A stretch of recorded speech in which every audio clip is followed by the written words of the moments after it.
I have been reborn. My previous life was extremely fulfilling and happy, but I have been reborn. After being reborn, I inexplicably gained the ability to hear the inner thoughts of a woman. In this life, I must stay far away from that scumbag. I will definitely not miss Maid again. Won't let him be heartbroken, and won't let him spend his life with my substitute. I was astonished. Maid, he was my husband in my previous life. I can hear a woman's inner thoughts. But I don't know who she is. Who is the substitute she mentioned? Is it me? How outrageous. However, in my previous life, I did initially think that marriage was just a matter of course. Maid was already quite old when he married me, 22 years old, and indeed, I heard it was because he was troubled by love that his wedding was delayed. I was also somewhat old when I married him, already 18. At 14, my betrothed died, and I became a widow before even entering his household. A woman who becomes a widow before marriage is considered unlucky, and it is generally difficult for her to marry into a good family again. So, the fact that my Juchen once had someone else in his heart doesn't bother me in the slightest. If I don't get married soon, my parents will have no choice but to send me to the palace to become a court lady or to a temple to become a nun, living out my days in loneliness. They can't bear the thought. My Lang is a good boy. He's your cousin's classmate and close friend, and his character is beyond reproach. As for the rumors about him being troubled by love and such, you'll have to be a bit more tolerant. As long as he treats you well, when it comes to living life, sometimes it's best not to be too particular. My mother, worried that I might feel uneasy, could only offer this advice to comfort me. I nodded. At the time, I thought marriage was just like that, a blind match where two people endure each other for a lifetime. For example, my father loved me dearly, yet he also had concubines. It wasn't that he treated my mother poorly, on the contrary, he respected her deeply. They had both sons and daughters, supported each other, and shared a deep understanding. My elder brother was also outstanding, currently serving as an official in another region to gain experience, but father still had his concubine. And he would buy her bright, colorful dresses, enjoying listening to her play the zither. At such times, mother's expression would grow desolate. Yet she told me that every household was like this. A woman must not be jealous. Yes, a woman must not be jealous. She must even tolerate the living, let alone the dead. Oh, right. The woman my Juchen held in his heart had already passed away when he married me. Since that was the case, I never asked him about it. Why bother? Asking would only make me uncomfortable, and not asking meant I could pretend not to know. I never asked, so no one ever told me. My grandfather always taught me, don't dwell on the endless matters beyond your control, but savor the limited cups of wine in your lifetime. He said, Lana, don't let your heart become narrow. When the tide is calm, the riverbanks appear wide. Otherwise, your life will always be filled with regret. My grandfather's life was full of ups and downs. He was demoted, then promoted, then demoted again, and promoted once more. This is what they call the vicissitudes of officialdom, and he cares about none of it. I'll follow in my grandfather's footsteps. So what if I marry a man who has someone else in his heart? Even if he has 7 or 8 women right before his eyes in the future, what does it matter? I'll turn a blind eye. After all, I'm the mistress of the household, the legitimate wife of my family. I'll just make do. But my Lang and I were very happy, so I grew jealous. I was reborn at 16, having been a widow for 2 years, with 2 more years left before marrying my Juchen. I can hear that woman's inner thoughts again. Brother my likes bamboo. I'll embroider a fan case for him, with a bamboo pattern. Brother my smiled at me. It seems he won't like that woman again in this lifetime. As long as I'm here, could there be anyone else in Brother Mai's heart? I am very sad. My heart feels sour. Yet, I have no reason and no way to stop all of this. Before the wedding, I had never met my Juchen. Ours was a proper blind marriage, so now we should be complete strangers. In my past life, my cousin was his classmate and wanted to arrange a meeting between us before the wedding, but I refused every time. At that moment, I thought to myself, if I don't marry him, who else could I marry? Meet him once. If I don't like him, how could I ever step into the bridal sedan?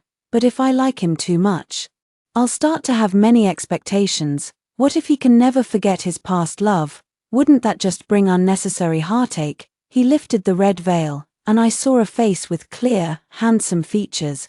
My heart still skipped several beats. Which maiden does not love a handsome youth? I was very pleased. He also smiled and said, "Your cousin always praises you." And indeed, not a single word is an exaggeration. I tried hard to restrain myself, lowering my head, appearing completely unperturbed. People always lament the young master of the Wei family, who was betrothed to me but died young, saying he was pitilessly handsome. I never met him either. I only saw his portrait. But what good is a portrait? No matter how lifelike, he's already dead. I never touched him, never held him, never shared a single day of tenderness with him. When I try to feel sorrow, I just can't find the emotion. I think my Juchen is better. In my heart, he is number one. Even if Wei Xiaolang were to come back to life, he would still be number one. In my previous life, he never took a concubine. Others thought it was because I was jealous, but he would always solemnly refute. My wife is so beautiful, having her alone is enough. Why add unnecessary complications? So, in my past life, I never knew what jealousy was, but in this life, I have come to understand it. Brother Mai has been studying hard. So I'll make him a bowl of red bean and lotus seed soup to nourish him. Brother Mai is reading poetry to me again. I'm so happy. The chestnut cake Brother Mai gave me.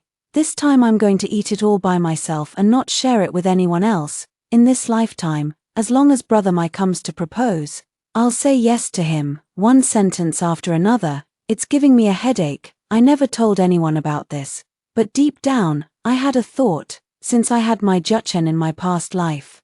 It would be good to let him be with the woman he loves in this life, but I am no substitute. My Juchen never said that about me. I am who I am, and I have never imitated or copied anyone else. Forget it, forget it. If my Juchen won't marry me in this life, then I simply won't marry anyone.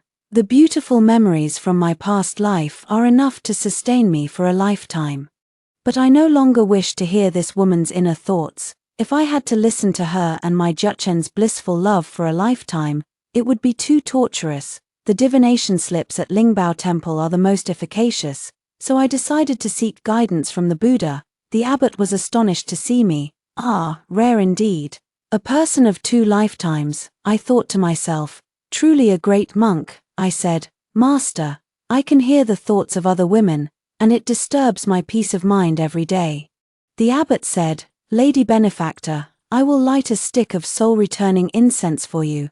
It will help you fall asleep and see your past and present lives in your dreams, perhaps answering your questions. I knelt before the Buddha, breathing in the refreshing fragrance, and before my eyes unfolded scroll after scroll of images. It turns out, both the woman and I are characters in a storybook, which primarily tells her tale. She is the heroine, while I merely flicker through the text. In her past life, she lived a bitter existence, falling in love at first sight with a faithless man, yet that man was devoted only to his cousin. He married her merely for her dowry, offering no warmth whatsoever. After the wedding, she endured endless cold neglect. The man, who did not love her, drugged her to induce pregnancy, all for the sake of keeping the child and discarding the mother. His cousin was frail and unable to bear children. So this scheme of using another woman's womb to have a child was truly a clever ploy. During childbirth, the man bribed the midwife to save the child but not the mother, and the woman lost her life. I had initially felt great sympathy for this woman, but the subsequent plot developments left me deeply unsettled. After her death, the woman lingered on the Naiha bridge, refusing to be reincarnated. She regretted betraying the man who had loved her deeply. I gave the jade pendant my Lang gave me to that heartless man, and I used the jade hairpin my Lang gave me to please that heartless man's cousin. How foolish I was, how foolish. My Lang brought out his family's century-old ginseng to treat my father's illness, yet I insisted on marrying another man. I've wronged him. I've wronged him. I really don't understand. Was the heroine blind or foolish? Unable to see the sincerity in my Lang's heart, I felt frustrated and indignant. Thinking it wasn't worth it for my Juchen, the woman lingered on the bridge, watching my Juchen marry me and seeing us grow old together, until she developed an obsession that stirred the waters of the river Styx into turbulent waves. Let me live again. Let me live again, otherwise, I cannot rest in peace. I cannot rest in peace. The king of hell granted her wish. Since you wish to start over, I shall give you one chance. And so, she was reborn. Determined to correct her mistakes and choose my Juchen in this lifetime, a blinding flash of white light jolted me awake. Before me was the Buddha hall. I had been kneeling for so long that my legs had gone numb. Did you see it all? I nodded. I saw everything. What does the benefactor wish to do? I clenched my fists. I want to win my husband back. The abbot chuckled heartily. What is destined to be yours will come to you. What is not meant to be cannot be forced. I stubbornly shook my head. No, I have to insist this once. I know that woman had a hard life in her past life, but why should my Juchen's current life be used to compensate her? Besides, I am not a substitute. I am not. The abbot smiled. This old monk wishes you good luck, benefactor. Strange. Ever since I resolved to win my Juchen back, I can no longer hear that woman's inner thoughts. Damn it, she already had the upper hand from the start. And I was hoping to cheat a little by listening to her thoughts. Now I can't even do that. Where have the two of them gone? What are they doing? I have no idea. What should I do? I stomped my feet anxiously. Oh heavens, why won't you help me? Suddenly, I remembered I do know where my residence is, after all. I married into it in my previous life. The problem is, what reason could I use to visit? I was so anxious I kept pacing in circles, though my family's situation was somewhat unique. My Juchen had lost both parents at a young age and was raised by his uncle. He regarded his uncle as his own father, and after our marriage, I joined him in serving his uncle and aunt, making for a harmonious and joyful family. Auntie loved listening to opera, and I often accompanied her to many performances. Come to think of it, I could very well go to the opera house, get to know Auntie first, and take a roundabout route. However, I was a widow who had never consummated the marriage. Before marrying my Juchen, I had never left the house. The death of Wei Xiaolang was not my fault, but if I were to go out in bright clothes to socialize, there would surely be gossip. The plan failed before it even began. The theater was no longer an option. I was sullen and unhappy, and my mother, thinking I was ill, grew quite worried. Jinlan, why have you been looking so pale these past few days? Tell your mother, don't keep it bottled up and make yourself sick. A sudden idea struck me. I'm just bored, mother. I want to go out for a walk. I want to visit uncle's house. My cousin came to pick me up, remarking only that it was quite novel. I was finally willing to step outside. After young Master Wei's death, I had no desire to show my face in public. People always say, in so many words, that I have bad luck. Who wants to hear that? He died, that was his misfortune, but it ended up forcing me into a life of misery and sorrow. It's not that I lack compassion. I just feel it's unfair. When I arrived at my uncle's house, my aunt greeted me warmly. You finally decided to visit. Child, let me tell you, don't listen to all that nonsense. Our family isn't old-fashioned. A person as lovely as a flower shouldn't have to suffer for a lifetime. I am grateful in my heart. For it turns out that even in my previous life, everyone had hoped for me to live happily, not in sorrow and gloom. Aunt, I would like to listen to opera, but given my status, going to the opera house, ha ha ha, what's so difficult about that? Next month is my birthday, and I was just thinking of asking your uncle to hire an opera troupe to perform at home, but I was afraid he might be too stingy to agree. Now I can use you as an excuse if I say you want to listen. How dare he refuse? Hiring an opera troupe would naturally require inviting many guests to make the occasion lively. I pray that my cousin will invite my Juchen. And perhaps my Juchen's aunt will come too. I can talk to her aunt and win her favor. In my past life, she already liked me. In this life, to win my Juchen, I can put in twice the effort. On my aunt's birthday, thank heavens, my Juchen came. My Juchen's aunt came too. Why is there a girl by her side? Looking about the same age as me, they were affectionate and close. Like mother and daughter, Maid stood by with a smile on his face. Oh no, this must be the so-called female lead. Someone has beaten me to it again. I looked despondent, but then suddenly thought that this might be for the best. At least Maid seemed happy now. During the intermission of the play, I ordered someone to bring some pastries to Meijaken's aunt. The aunt doesn't like the taste of jujube skin. Take the jujube pastry away. Hearing the woman say this, I couldn't help but add, I know, I've peeled the jujubes, so you can eat without worry. Aunt, peeled, that's truly thoughtful. How did you know I don't eat them? The aunt asked curiously. I froze, thinking, oh no, I've given myself away. In my past life, I only learned about this after getting married. I stammered, yes. Yes, my cousin told me. My Juchen glanced at me, and my face flushed with a racing heart. I quickly looked away. Strange. Even though we were husband and wife in a past life, I felt inexplicably shy. The woman's gaze toward me was off. It held something more than resentment. It's Chinga's fault for never thinking to help Auntie peel the jujubes. Her eyes welled up with tears. I was at a loss for what to do. Auntie felt quite awkward, holding a bite of jujube pastry in her mouth, unsure whether to swallow it or not. I had no choice but to gulp down the Luan Guapian tea to cover up my embarrassment. The woman named Chinga also began to drink her tea. This tea is truly fragrant. I love Luan Guapian the most. As she spoke, she looked at me. At first, I didn't understand what she meant, but after a moment's thought, it dawned on me. Oh, a substitute. She was hinting that I was a stand-in. She meant I resembled her, even in the way I drank tea. But many people enjoy Luan Guapian tea, so I replied, yes, I love it too. My aunt loves it, my cousin loves it, both of my cousins love it. The young lady from the Wang household loves it, and even the elderly Mrs. Yang sitting over there loves it. My Juchen suddenly burst into laughter, and everyone looked at him. His cousin came over and asked what was going on. My Juchen said, your sister is really interesting. Chinga's face turned pale. I didn't take it to heart. If this was what being a substitute meant, it was truly boring and far too easy to replace. You wear white, I wear white, that's substitution too. You eat porridge, I eat porridge, that's substitution too. You breathe, I breathe, that's even more substitution. After all, the air you exhale, I might just breathe in again. I pretended to know nothing and only said to my cousin, today's Xianxia disturbs the school was really delightful.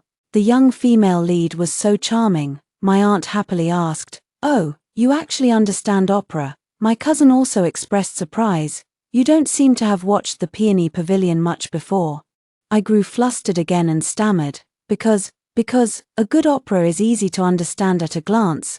That young female lead was so amusing. Auntie praised, this child, you and I have a connection. Thank goodness, I managed to cover it up. In my past life, I only accompanied Auntie to watch operas after marrying my Juchen. I almost gave myself away. My Juchen said, you two really do have a connection. Whenever I accompany Auntie to watch operas, I can never quite grasp the essence of it. Hihi. In his past life, whenever he watched a play, he would inevitably start snoring midway, and I had to pinch his nose to wake him up.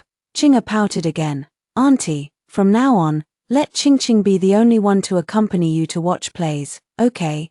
Ching Ching loves being with you the most. Auntie didn't know how to respond to her, so she could only follow my lead and pick up her teacup, gulping it down.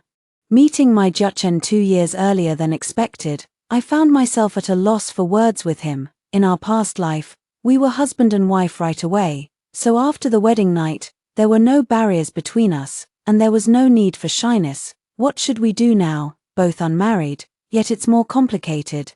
I don't even dare to speak, afraid the words husband might slip out. I know every mole on his body, yet now I have to pretend we've just met and feign shyness. It's so hard. So very hard. I simply stopped looking at him, yet I missed him terribly. Then I'll steal a glance, just one look, then another, and another. My Juchen suddenly turned his gaze toward me. My heart skipped a beat, and I quickly turned my head, feeling my ears grow hot. But my cousin laughed out loud and said to my Juchen, my little sister is just like you. She loves copying the Wei dynasty steely inscriptions. Chinga exclaimed loudly, I love copying them too. My cousin smiled and said, really, what a coincidence, but my sister started copying them when she was 8. Could it be that this young lady also started at 8? Chinga was very embarrassed. My Juchen said, I'm 9, and I was even a year late. Chinga, are you practicing the Wei steely style? I haven't seen you do that before. Xianxia stiffened her neck and said, I only started liking it recently. I found it amusing in my heart. See, I'm not a substitute at all, given the current situation. She still wants to be my stand-in. As we were talking, a lady approached, leading her son by the hand. My son, Wang Dao, studies at the same academy as young Master Song and young Master Mai. What a fortunate coincidence. This must be the Song family's young lady, truly as the rumors say, like a fairy descended from the heavens. I don't like this Lady Wang. She looks at me with a sharp, calculating gleam in her eyes. In my past life, I never went out, so I didn't know this person. Where did she come from? And her son, the way he looks at me is even more unsettling, like a dog spotting a meat bun. I really don't like being a sacrificial lamb. If I can't marry my Jiachen in this lifetime, I might as well enter the palace and become a female official, no matter what. I would never marry the man before me. I didn't respond, remaining quite aloof. Madame Wang was displeased, but her son continued to gaze at me with great interest. Miss Song is too beautiful. Please forgive my boldness, but I've never seen such a stunning person before. Slap. There was the sound of a teacup falling to the ground. I was startled and couldn't help but turn my head. It was Xianxia who had lost her grip. Her face was pale, and her gaze toward Wang Dao was filled with resentment. What kind of expression was that? Could it be that this Wang Dao was the heartless man from the story? Wang Dao didn't understand what was happening. He was frightened by Xianxia's gaze and was left utterly bewildered. It seems that according to the script, it will still be a while before Wang Dao starts to court the female lead. In this lifetime, they have met earlier than expected. Xianxia lowered her head. I thought she must be hiding her true feelings, with her enemy right before her eyes. If it were me, I would surely want to tear him to pieces. However, Xianxia soon raised her head again. Young Master Wang has a keen eye. I also think Miss Song is stunningly beautiful. Not only does young Master Wang have a sharp eye, but he is also handsome and outstanding in appearance. How does that saying go? Cough, cough, cough. My Jiachen coughed loudly a few times, then said, Zhao Xueqing, you're quite talkative today. I don't usually see you like this. So the female lead is named Zhao Xueqing. I think Zhao Xueqing is a bit sly. She clearly wanted to pair Wang Dao and me together just now, but she knows perfectly well that Wang Dao is nothing but a heartless scoundrel. Is she not afraid of pushing me into a pit of fire? My cousin saw it clearly and sneered. Young Master Wang, I actually think you and this Miss Zhao are a perfect match. Her father is a well-known imperial merchant, specializing in procuring timber for the imperial palace. Known as the Nanmu Zhao family, I've heard that Miss Zhao's dowry was prepared long before she came of age, a grand procession of 10 miles, with everything one could possibly need. Madame Wang's expression shifted slightly, and just as she was about to speak, Zhao Xueqing, her face pale with anger, turned to my cousin and said, You, young Master Song, this concerns a woman's reputation and virtue. How can you speak so carelessly? My cousin curled his lips disdainfully. How am I speaking carelessly? I simply felt moved to speak upon seeing such a perfect match between the two of you. How can you just blurt out whatever comes to mind? Brother Mai, look at young Master Song, what he did is simply too much. Wang Dao chimed in, Brother Song, that's not right of you. Young ladies are sensitive, how could you speak to her like that? I stood by, watching the commotion unfold, letting my cousin vent his anger on my behalf, hearing Wang Dao's words. I thought to myself, this man is quite the actor. If I didn't know his true character, I might have mistaken him for a true gentleman. My cousin curled his lip. Wasn't Miss Zhao just spouting nonsense a moment ago? Why is her reputation so important, while my sister's isn't? Zhao Xueqing flushed with anger. You make it sound as if I have ulterior motives. I don't, Miss Song. I really don't. I just thought. I spoke up. You talk too much. Today is my aunt's birthday, and you, who are neither family nor friend, came uninvited. What were you really thinking just now? Do you take me for a fool? Out of respect for Aunt Mai, I won't say more. I don't like this female lead, I just don't. And I don't care what kind of lead she is. I don't like her. I have a bad temper. In my previous life, my Jiachen always said I was like a grumpy little cat. Aunt Mai looked guilty. Miss Song, You're a sensible and good child. Qing'er is usually quite proper. And I don't know what came over her today. Our families are old friends, and I thought it would be a rare opportunity to watch a play, so I brought her along. For my sake, please forgive her." Zhao Xueqing's face turned extremely ugly. She had just embarrassed herself in front of Aunt Mai, and her attempt to stir trouble had backfired. Madame Wang was even more displeased. If it weren't for Zhao Xueqing's meddling, she would have likely found a roundabout way to promote her son to me. It was clear at a glance that Madame Wang was a woman who excelled at shrewd calculations and sweet-talking with a hidden dagger. She would have been much more tactful than Zhao Xueqing. Zhao Xueqing's eloquence wasn't particularly impressive. She thought she was cleverly redirecting trouble by pushing me onto Wang Dao, but her words were too blunt, and she ended up offending everyone in the room. "Miss Zhao, I brought my son here simply to properly greet Madame Mai and exchange a few pleasantries with Miss Song. The strange things you're saying with that mouth of yours, I don't know how an unmarried young lady like you has taken to matchmaking like others." Madame Wang, feeling displeased, naturally vented all her frustration on Zhao Xueqing. It's true that the Zhao family is immensely wealthy, but how could they compare to the deep-rooted foundation of the Song family? Wang Dao bowed to me and said, "It's all my fault. I was careless with my words and actions just now. Please forgive my rudeness. Miss Song," I thought to myself, this person really knows how to put on an act. Ignoring him, I turned to my cousin and said, I was so absorbed in listening to the opera just now. What did Mr. Wang say?" Just as Mrs. Wang was about to speak, Mai Jiachen looked at her and said, "Madam, we are not familiar with your son. We are all bookworms, focused solely on studying the classics. Your son has many friends, all of whom are either wealthy or noble. My cousin Song Jinpeng and I lack such capabilities. How could we possibly be worthy of being friends with your son?" I nearly burst out laughing. Just like in my previous life, I always thought Mai Jiachen was a gentle and kind husband, until one day someone told me that his nickname outside was Jink's Mouth, because whenever he opened his mouth, someone was bound to have bad luck. Madame Wang and Wang Dao turned purple with rage. They hastily bowed and turned to leave. I couldn't help but mutter under my breath, "He really is a Jink's Mouth." Mai Jiachen suddenly asked, "Miss Song, are you secretly criticizing me in your heart?" I said with annoyance. "You can even hear my inner thoughts. Are you the tapeworm in my stomach?" As soon as I finished speaking, I panicked. Oh no, those words slipped out without a second thought. In my past life. This conversation was just idle banter between us when we had nothing better to do. Mai Jiachen would suddenly ask, "Darling, are you secretly criticizing me in your heart?" I would reply, "Are you the tapeworm in my stomach? How can you hear everything?" Right up until Mai Jiaken's final moments, I held his hand, and we still greeted death with this back-and-forth exchange. Now that I haven't married him yet, how can I say such inappropriate words? My face flushed with embarrassment. And I abruptly stood up. I need to go find Auntie," my cousin teased. Sit. Why are you leaving so soon?" Your response to Aiken just now was quite witty and amusing. It's rare to see you so lively. Aiken, how did you know my sister was silently criticizing you? Mai Jiaken said with a smile.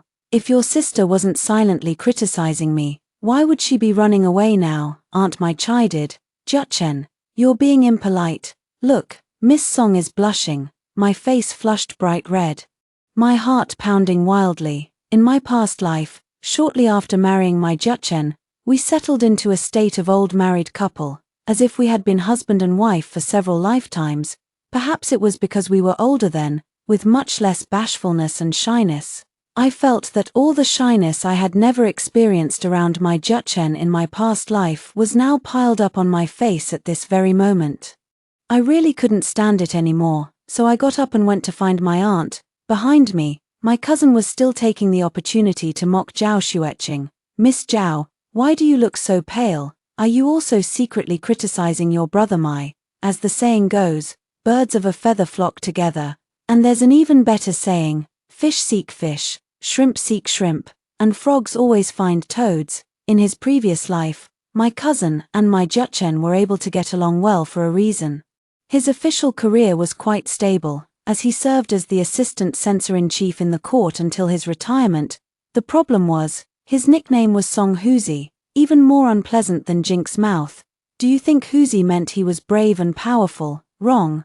People in the Jin dynasty liked to shape men's chamber pots with a tiger head design, so the chamber pot was also called Huzi, a more elegant way of saying it, shedding the cloak of elegance. Song Jinpeng's nickname is actually quite straightforward, Song the chamber pot.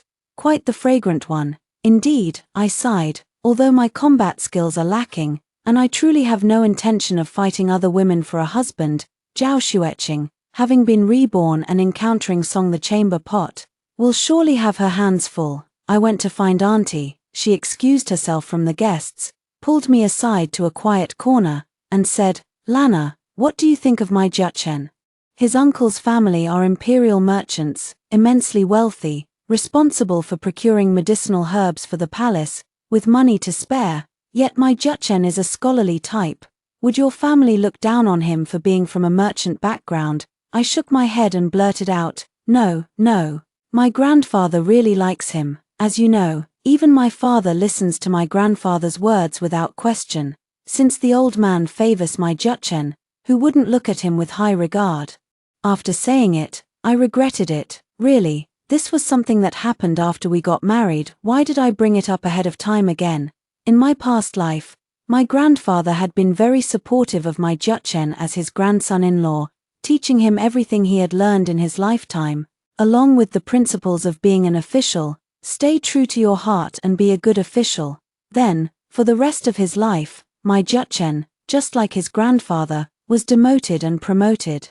Demoted and promoted, over and over again. Whether he was demoted or promoted, I was always by his side. The farthest I accompanied him was to Lingnan, where he had been demoted. We ate a lot of lychees, so sweet, so sweet, so sweet. My Jiachen peeled lychees for me while saying, "If I could eat 300 lychees a day, I'd gladly stay forever in Lingnan. 300 lychees, I'd be stuffed to death. But now, Grandpa doesn't know my Jiachen. How on earth am I supposed to smooth over this lie?" Just as I was sweating bullets trying to explain, Auntie laughed and said, "You've taken a fancy to that young man from my family, haven't you? Even your ideas are so clever." Ideas? What ideas? My heart was racing wildly, and I had no idea what to do. But my aunt said, "Lana, that's a brilliant idea. Your current status is a bit inconvenient, but we can have your cousin take my Jiachen to your grandfather's place. Just saying they're seeking advice on studies. When the time comes, you can drop by your grandfather's, and he can drop a hint or two. My family can then seize the opportunity to propose, and it'll be settled. When word gets out, it'll be a wonderful story." "Alright, let's do it." I was dumbfounded, wanting to explain that wasn't what I meant, but then I remembered I was supposed to compete with the female lead for my Jiachen. My expression instantly turned into one of bashful shyness. "Then I'll have to trouble my cousin." My aunt covered her mouth with a laugh. "Oh my, this birthday celebration of mine is going so well. I'll live 10 years longer." My cousin was highly efficient in getting things done, and without a word of explanation, he dragged my Jiachen to my grandfather. To be honest, my Jiachen wasn't without his flaws. He was rather aloof. In my previous life, my cousin had wanted to introduce him to my grandfather earlier, but he simply refused. He insisted on relying on his own abilities to pass the Imperial examinations, but his turn to take the exams wouldn't come until next year. In my past life, by the time we got married, his literary talent had already become widely known, and meeting my grandfather was just the icing on the cake. This time around, he was much more agreeable, just a little tug and he came along. Hehe, grandfather still likes him as much as ever, both in the past life and this one, absolutely adoring him. The old man looks at him with growing affection. I seized the moment to ask, "Is my Lang suitable to be your grandson-in-law?" The old man just smiled without a word, his face kind, the corners of his mouth turned up, his beard almost floating with joy. My cousin described it so vividly that I felt my heart surging with excitement, but on the surface, I had to pretend to be calm, just holding my teacup and drinking tea non-stop, drinking so much that I kept wanting to use the toilet. Mother grew a bit impatient. "It's true that he likes him, but my Lang has to be willing too." "Did he say anything?" "He didn't say anything. Hearing my cousin's words, the teacup in my hand trembled again and again. Could it be that in this lifetime, I still haven't managed to outdo the so-called female lead?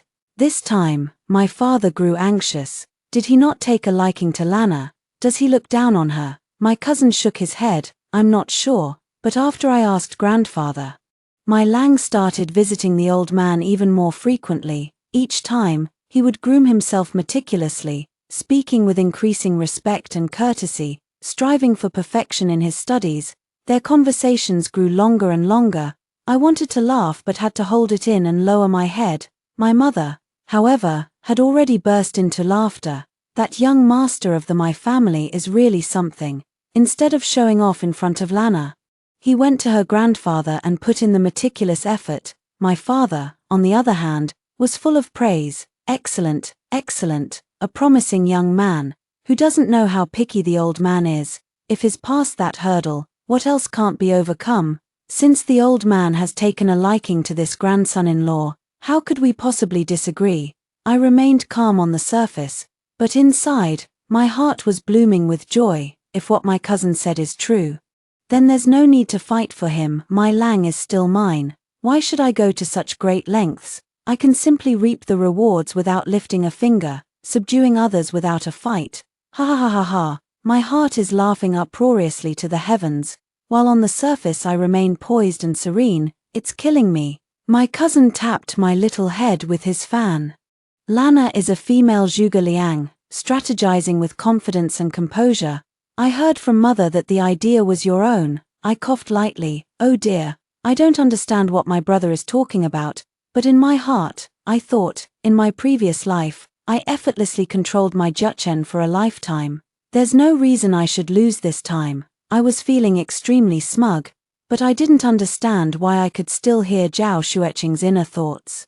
Why has brother Mai grown increasingly cold towards me? Even Aunt Mai has started treating me with indifference. What should I do? The fan pouch I embroidered myself was returned by brother Mai, who simply said that men and women should keep a proper distance. He was never like this before. Brother Mai is never at home. Where has he gone? How can I pour out my heart to him if I never see him? This time, my state of mind was completely renewed, from anxious unease to smug satisfaction. As if I had finally turned the tables and could hold my head high after years of hardship. It's quite childish, but I can't help it. There's no way around it. Sometimes people are just that shallow. My Lang is still mine, so I'm quite smug and full of myself, although I'd love to take the high road and say, it's just a man. What's the big deal? I wouldn't even bother fighting over him. But, still, I'm just happy. Winning the fight makes me happy. Perhaps it's because he is my Juchen, the one who made me die with a smile in my previous life, the one I believed would wait for me by the river Styx, ready to cross the bridge of forgetfulness hand in hand. Yet, as always, misfortunes often follow closely on the heels of joys. Madame Wang actually sent a matchmaker to my home, singing the praises of her worthless son as if he were a paragon of virtue. My mother calmly sent them away, without uttering a single word of praise. Lady Wang must have been some kind of reincarnation, perhaps a parasitic worm that had latched onto a tree and gained sentience, for she sent matchmakers over and over again. My parents were greatly displeased, yet they were unwilling to sever all ties completely, so they had no choice but to refuse each time. I truly couldn't understand where the Wang family got their confidence and audacity. At that moment, I could hear the female lead's inner thoughts again. Indeed, bribing the old Taoist priest really worked. The Wang family believed that Song Jinlan was a woman who could bring prosperity to her husband. Marrying her would ensure a smooth and successful official career. Upon hearing this, I felt both anxious and furious. Someone was actually scheming against me. Suddenly, rumors spread throughout the city, claiming that Wang Dao was hopelessly infatuated with me, vowing to marry no one else, and had even fallen ill from lovesickness. My parents were so angry they felt dizzy, yet they couldn't go out and silence everyone's mouths. I bit my lip. The female lead truly was also reborn, and her methods were truly masterful. She knew exactly what that scoundrel Wang cared about, striking right at his weakness. Now my family is in a very passive position. Responding isn't right, and not responding isn't right either. The Wang family is very strategic. They haven't spread rumors or falsehoods about me.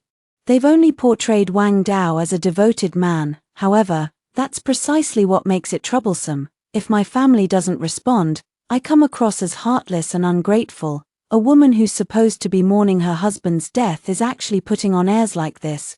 Wang Dao is bound to gain a lot of sympathy, and then he'll take the opportunity to pester me relentlessly. But now, my Juchen has only just started interacting with his grandfather. And it's not yet the right time for things to fall into place naturally. As a young lady confined to the inner chambers, I can't be too proactive either. How exactly should I break this deadlock? For the moment, I have no clear plan. Which old Taoist priest was Zhao Xueqing referring to, and how was he bribed?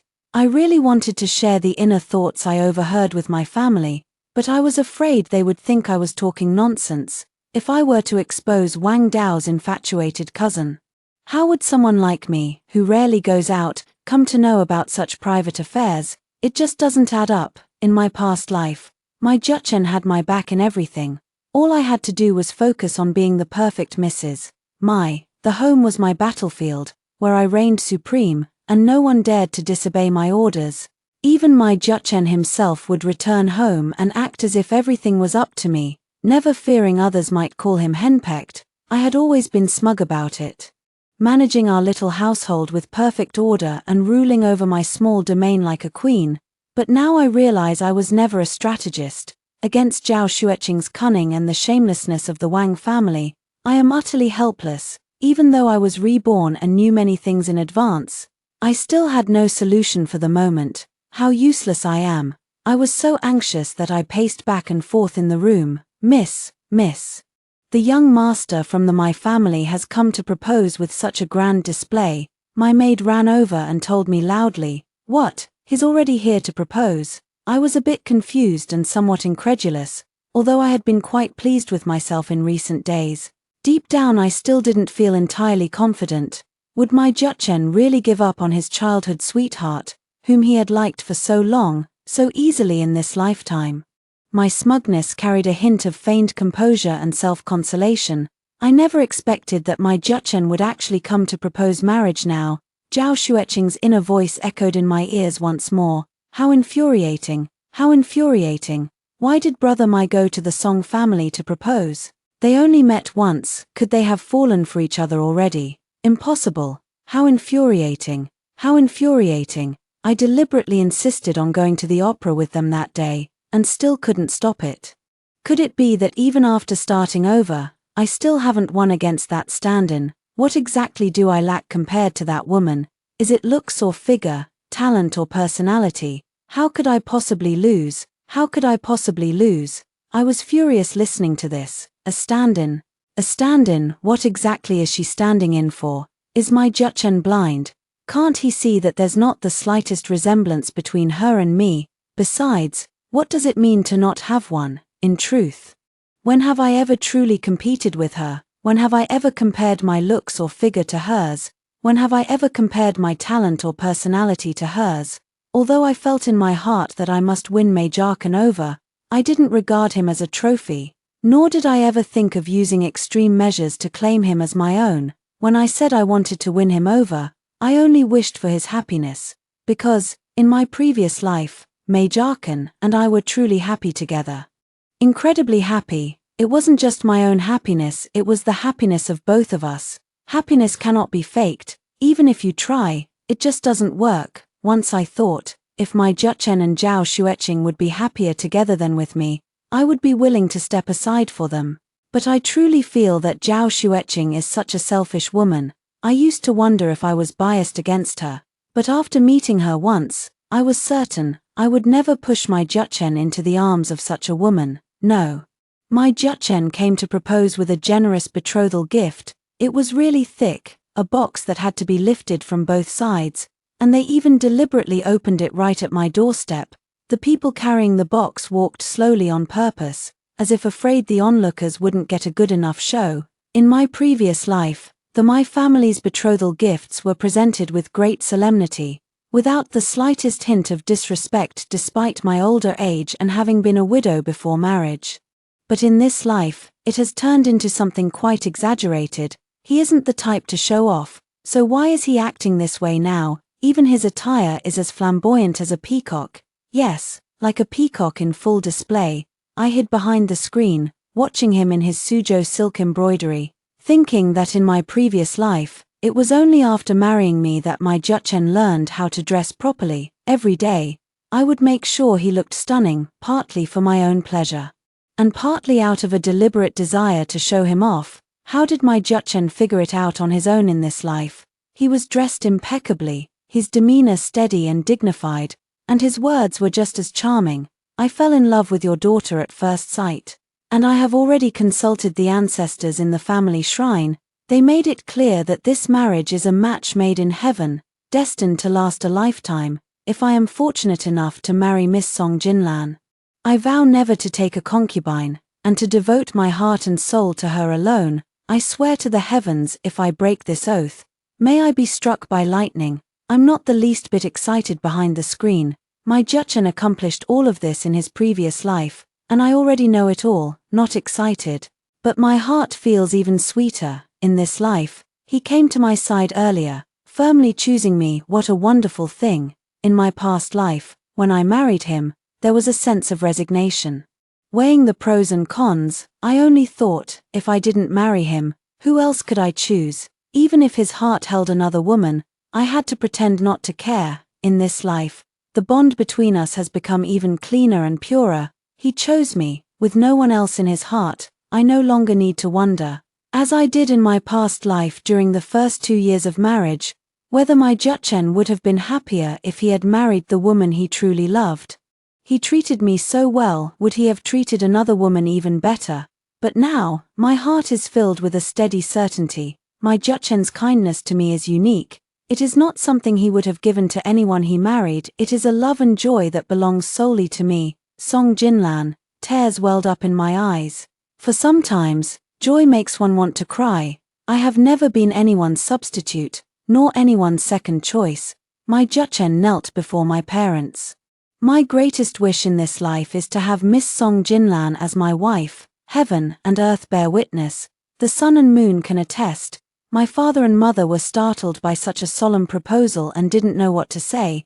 They had thought that if my family was interested, they should have sent a matchmaker first to test the waters. They never expected my Juchen to come himself, swearing oaths and making vows. They had never seen such a spectacle before. Father was especially astonished. Could a man truly swear not to take a concubine? Was that even possible? I was so anxious that I stomped my feet, wishing I could jump out from behind the screen and accept on their behalf. Just then, my cousin's voice came through. Uncle, Lana's maternal grandfather is here to see her. He leaped into the room, his voice filled with exaggerated surprise. Oh, what a day, Jia Chen. Are you here to propose? What a coincidence, Lana's grandfather is here too. And he likes you very much. Perhaps you should ask for his blessing. My cousin spoke while winking and making faces. I found it quite amusing. How could such a coincidence happen? Clearly, the two of them had set up this scheme, fearing my parents wouldn't agree, and had secretly informed my grandfather in advance, so he could come to the rescue at the critical moment. My grandfather walked in unhurriedly, and my Juchen quickly kowtowed, saying, "Grandfather, your grandson-in-law kowtows to you." Stop, stop, stop. No one has agreed to this yet. How can you start kowtowing on your own? Where is Lana? Call her out. Whether this marriage can happen depends on whether Lana is willing. I deliberately dawdled out from behind the screen, moving slower than an ant crawling. Visibly, sweat beads were already forming on my Juchen's forehead from the anxiety. Seeing him like this, my heart ached for no reason, and I blurted out, I'm willing. Oh. For goodness sake, I had originally intended to act coy in front of my parents, feigning a bit of reserve, but the words willing were scrambling to escape from my throat, and I couldn't hold them back.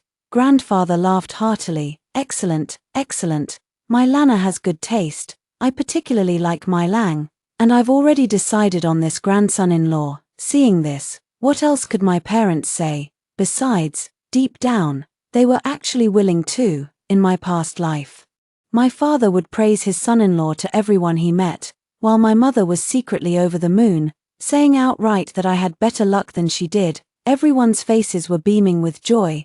I lowered my head, my cheeks flushed, and an indescribable happiness welled up in my heart. In my previous life, the engagement was too calm, lacking the sense of shared joy that we have now. Starting over feels like making up for the small regrets we had in our past life, making everything seem more complete. At that moment, I heard the female lead's inner thoughts again. I really have no other choice. I can't just stand by and watch Brother Mai marry that woman again. Why should she live a good life in both lifetimes? I won't allow it, I won't. I'll go to Brother Mai's uncle and tell him that we've already been intimate. I'd rather be a concubine than be apart from Brother Mai. No one would think I'm lying. After all, this concerns a woman's chastity. I was taken aback, and my expression turned unpleasant. My Juchen immediately noticed the change in me and cautiously asked, "Madam, Miss Jinlan, you're not going to back out, are you?" Everyone was staring at me intently. This was truly difficult. How on earth could I stop that Zhao Xueqing? With no other choice, I could only brace myself and speak up. "Father, Mother, your daughter wishes to speak with Brother Mai alone for a few words. Please rest assured, I will not overstep any boundaries. We can have my cousin accompany us nearby." Although this approach was somewhat bold, my grandfather supported me. "If there's something you want to ask, it's better to clear it up before the wedding. Since the two children have feelings for each other, we shouldn't be so rigidly moralistic. I believe the children are sensible and know their limits." The conversation took place in my family's garden. My cousin teased, "Why drag me along? I feel like an extra pestle, completely out of place." I changed my expression and spoke seriously. "My Juchen, your childhood sweetheart, Qing'er, is plotting against you." Mi Juchen widened his eyes. "There's nothing between me and her. Have you heard some rumors? That was all youthful ignorance, things of the past. Now, my heart belongs only to you." My cousin chimed in with a playful tone. "Hey, I thought it was something serious, but it turns out my little sister's jealousy has gotten the better of her. I guarantee it. Brother Mai definitely doesn't like Zhao Xueqing." "Absolutely true," I sighed. "You may not like her, but that doesn't mean she isn't thinking of you. You might not believe it, but I know that right now, she's kneeling before Uncle Mai, claiming she and Brother Mai have been intimate." My cousin jumped up. "What, little sister? Are you joking? Do you have clairvoyance?" I looked at my Juchen with utmost seriousness. "In this lifetime, can you trust me as you did in the last? Though it may sound like a strange tale, I just know that Zhao Xueqing is determined to be with you even if it means telling lies, tarnishing both your reputations, or inserting herself between us as a concubine. She will cling to you no matter what." My cousin was a bit confused, wondering what this talk of this lifetime and the last lifetime was all about, but my Juchen nodded. "I believe you. I will always believe you, no matter what. I'll go back now and find a way to stop Zhao Xueqing from getting her way." My cousin didn't quite understand, but he loved a good spectacle. "Don't leave me out. Today, you gave me a heads up to invite Lannis' grandfather as backup, and I pulled it off flawlessly. Now, whatever is going on, I have to follow you and see for myself." My Juchen said with a smile, All right, you come along, you must come along, come on, let's go find an experienced midwife together now." "What, a midwife? Why are we still looking for a midwife?" My cousin was completely baffled as he was dragged away by my Juchen. I stood there admiring my Juchen's quick wit. In my past life, he was full of clever ideas. Whenever I encountered something I couldn't handle, his wild schemes would pop up one after another, always helping me settle everything. Find a midwife to go and examine her. That Zhao Xueqing is clearly still a maiden, flawless and intact. Her lies will be shattered with a single blow. At that moment, I heard Zhao Xueqing say in her heart, "I'll send someone to tell Wang Dao now. Have him spread the word all over the streets tomorrow that Brother Mai and I have already been intimate. That way, he can defeat my Juchen and win Song Jinlan's heart." I was furious, absolutely furious. Zhao Xueqing was determined to have my Juchen, regardless of his happiness. A scholar's reputation, once tarnished, could ruin his career prospects, yet she paid no heed to such consequences. I said to my parents and grandfather, What worries me now is that the Wang family might still refuse to give up. They are so persistent, and I can't understand why. That mother and son from the Wang family are not to be trifled with. I fear they might resort to underhanded schemes to tear my Juchen and me apart. Upon hearing this, my grandfather snorted. No matter how many clever tricks he has, we have our own principles. If the Wang family spreads nonsense, I will have Wang Dao expelled from the official academy. Father also said, no matter what, I will not marry my daughter into a family like the Wangs. Mother, being more thoughtful, said, we should send someone to properly investigate what exactly is going on with the Wang family. Since they are not honorable, we might as well stoop to their level. Let's spend some money to bribe their servants and see what the Wangs are hiding. What exactly are that mother and son plotting against Lana? Father and grandfather had never been fond of underhanded methods, but for my sake, they agreed to mother's suggestion for the first time. Seeing this, I seized the opportunity and said, Wang Dao seems to be someone who indulges in wine, women, and wealth. Hardly an honest man. He spoke nonsense to me as soon as we met. He's probably not careful when it comes to matters between men and women, a real libertine. Why not investigate thoroughly whether he has secret lovers or any close female companions? Mother nodded. Lana is absolutely right. With that, the heavy stone in my heart eased a little more. I have no idea how my Juchen dealt with Zhao Xueqing. But I imagine the scene must have been quite spectacular. After all, he and my cousin are quite the pair, one with a sharp tongue and the other a bit of a troublemaker. How on earth did Zhao Xueqing end up as the female lead? I can't understand why the script chose Zhao Xueqing as the female lead. What about me? Can't I be the heroine of the story? I believe every woman can be the heroine of her own story, each with her own brilliance. There aren't many good men in the world. But to become a heroine, one shouldn't abandon everything just to get a good man. Some might say I'm talking without feeling the pain, and I admit there's a bit of truth to that, but I'm certain that if my Juchen had firmly chosen Zhao Xueqing today, I wouldn't have done the things she did, even if it meant living an unhappy and unsatisfying life. Moreover, I wouldn't like someone like Wang Dao either. No matter what, I just can't like her, to be honest. I feel like she and Wang Dao are quite similar, both willing to do anything for their own selfish desires. As the crude saying goes, birds of a feather flock together. In her past life, Zhao Xueqing could fall for Wang Dao. Half of it was her misfortune in meeting the wrong person, and the other half was like attracting like. After being reborn, all it did was make Zhao Xueqing realize that Wang Dao was a bad person, but it didn't make her recognize where she herself had gone wrong. So, why should I give my Juchen to her? No way. I waited and waited, until evening, when I finally heard Zhao Xueqing's sorrowful thoughts. This is so embarrassing. Why did brother Mai suddenly come back with a midwife and insist on examining me? What have I become now? Even though my body is pure, I've turned into a shameless woman, deliberately making myself out to be unchaste just to marry a man. Father is so angry, and he's seriously ill. What should I do? My family sent ginseng, but they also sent a letter severing ties. The two families will have no further contact. No further contact. Brother Mai, how cruel you are. How cruel. No, I was unhappy in my past life. After being reborn, must I still be unhappy? No, even if brother Mai doesn't marry me, I won't let him marry Song Jinlan, not even in death. For some reason, I felt a chill run down my spine. This Zhao Xueqing, could she be possessed by some demon? Wang Dao, unaware that Zhao Xueqing had already been exposed, went out the next day and had people spread rumors all over the streets, claiming that my Juchen and Zhao Xueqing had engaged in illicit relations without proper matchmaking. They said that my Juchen lacked personal integrity, indulging in all sorts of debauchery and promiscuity. They claimed that my Juchen was unworthy of me, yet still had the audacity to parade around seeking my hand in marriage. They said that he was deeply devoted to me, and everything he did was to stand up for me and seek justice on my behalf.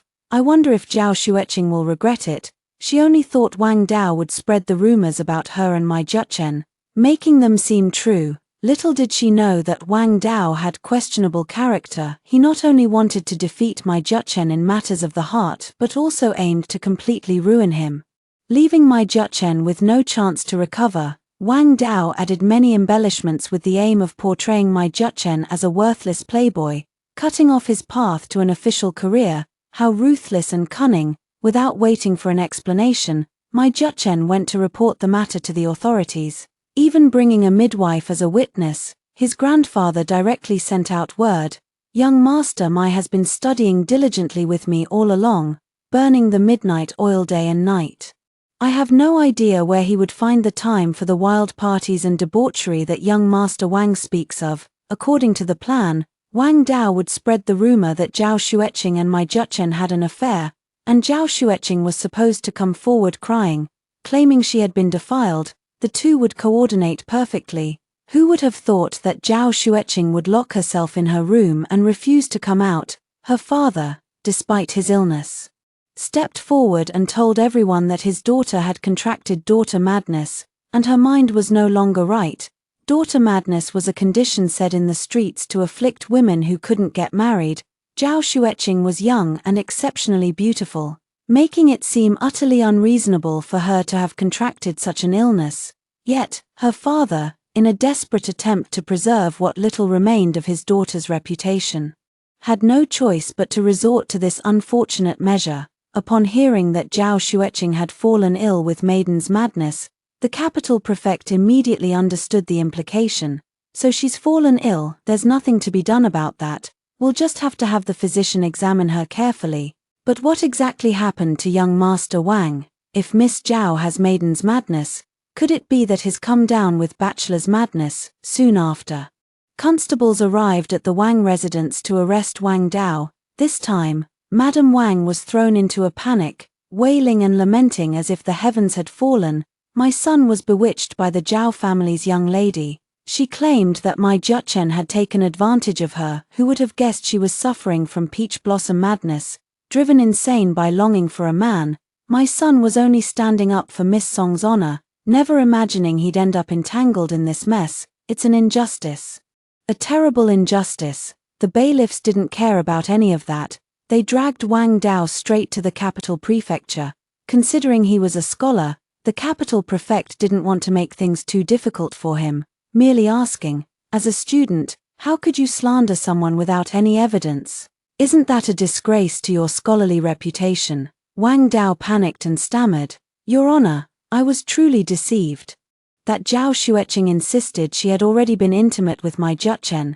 How was I to know she was just spouting nonsense? So, you admit that you spread rumors without any evidence. This is, I am spreading rumors about my Juchen without any evidence. In that case, according to the law, you should be caned. However, considering you are a scholar, I will spare you some dignity. The Wang family must compensate my Juchen with silver. And you must personally apologize at my family's doorstep in broad daylight to mitigate the impact on my Juchen." My Juchen did not hold back, demanding several hundred taels of silver from the Wang family. Wang Dao personally went to apologize, leaving him sweating profusely under the scorching sun. Mrs. Wang's heart ached with such pain that she gritted her teeth in hatred toward Zhao Xueqing. What kind of thing is this? So young and already lovesick. Insisting she was deceived by a man and lost her innocence, utterly shameless. The Wang family sent several old maidservants, their faces weathered and long past caring about shame or dignity, to stand outside Zhao Xueqing's door and hurl insults. Zhao Xueqing was mortified, and hearing her inner thoughts, "I felt deeply distressed. Why, after being reborn, am I still as miserable as in my last life? Now it's even worse. Not only will my Juchen refuse to marry me, but no decent man will ever want to marry me in the future." Indeed, if she hadn't made such a fuss, perhaps my Juchen wouldn't have married her, but she could have still formed a marriage alliance with someone else. Now, her reputation is in tatters, like a chicken flying and an egg broken.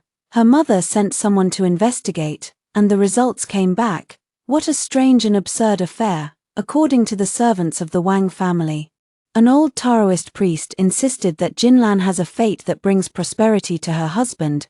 He claimed that Wang Dao would only have a successful official career if he married Jinlan, otherwise, he would face misfortune. How ridiculous. Where did this scruffy old priest come from? spouting such nonsense.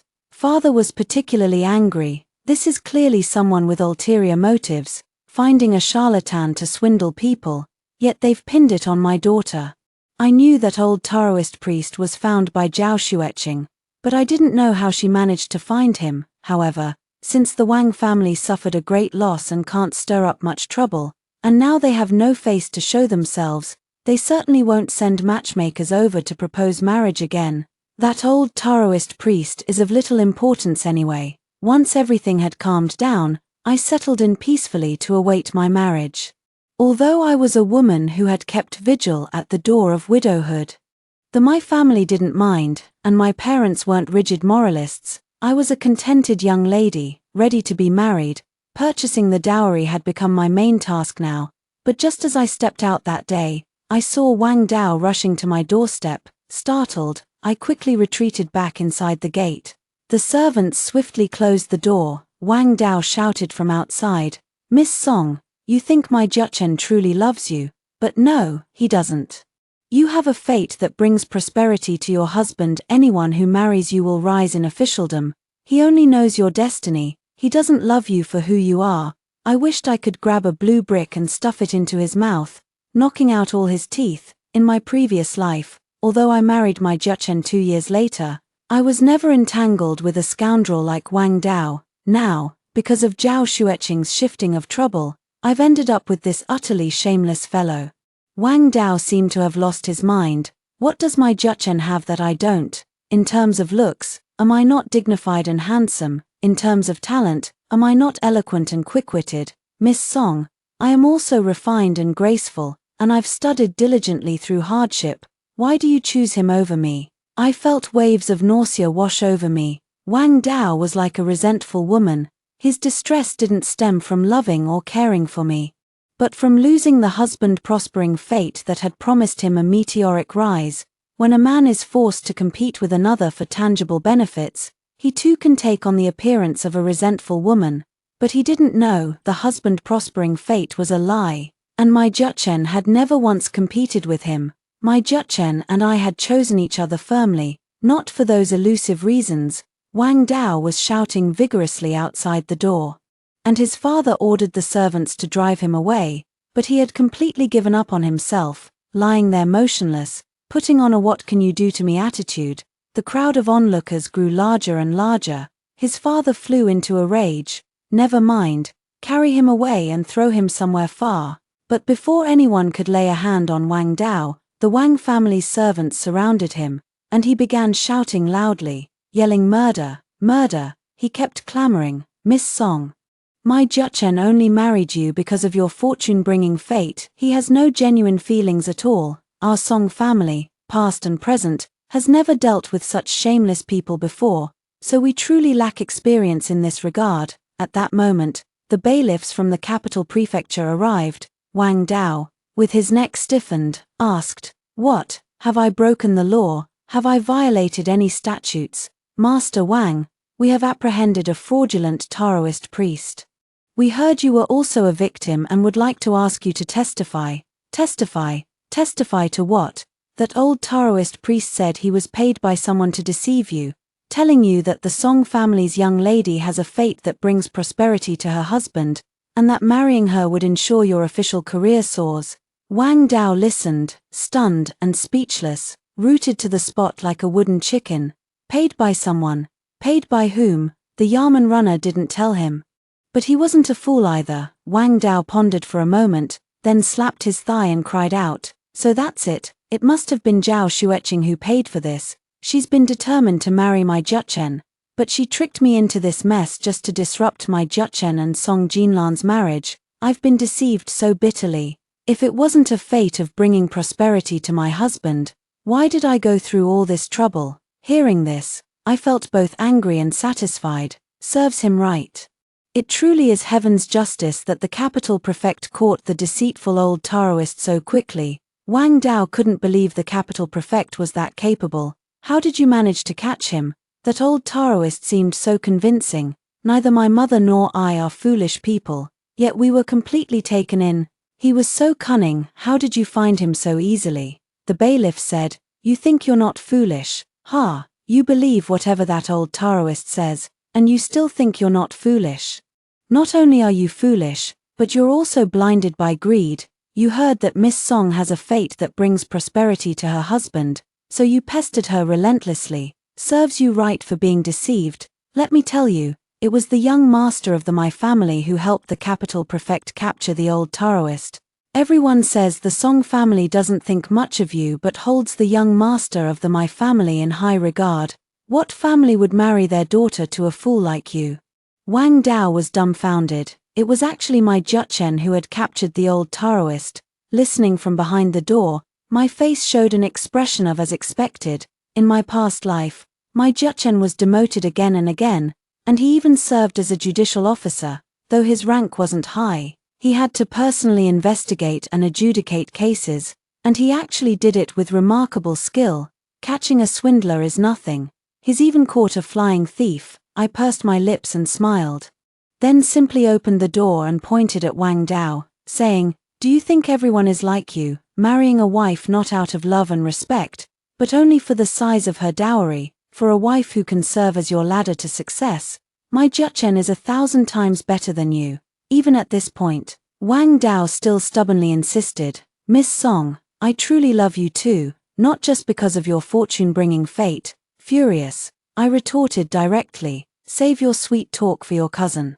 Wang Dao was utterly horrified. I pointed at his nose and said, "You and your cousin made solemn vows of love, but unfortunately she has no substantial dowry and cannot bear children, so you want to find a fool to marry into your family with a dowry, then keep the child and discard the mother. Your Wang family truly has a heart as black as coal, completely devoid of humanity." Upon hearing my words, Wang Dao looked as if he had seen a ghost and hurriedly left with the bailiffs. I spoke with great satisfaction, and seeing his disheveled state brought me immense joy. However, I had forgotten that the people my mother sent to investigate had searched high and low but found no trace of Wang Dao's little cousin. It was only much later that I suddenly remembered, in the storybook's plot, the Wang family had hidden the little cousin so deeply that the female lead never managed to discover her. My father asked in surprise, "Daughter, how do you know that Wang Dao has a cousin? Your mother sent people to inquire, but they found no trace whatsoever." I froze. Yes, how did I know? Scratching my head, I had no choice but to talk nonsense. Recently, my daughter has been reading storybooks that say a man makes grand vows to his cousin, only to turn around and marry someone else just to swindle a dowry. I think Wang Dao isn't a good man either. Maybe he has a cousin or something like that. Mother nodded. It seems men are all the same. Once my daughter pointed it out, Wang Dao really showed his true colors. Well, Mother's interpretation made some sense, so I could only nod in agreement, afraid of saying anything wrong again. The next day, the embroiderer came to discuss how to embroider the wedding dress.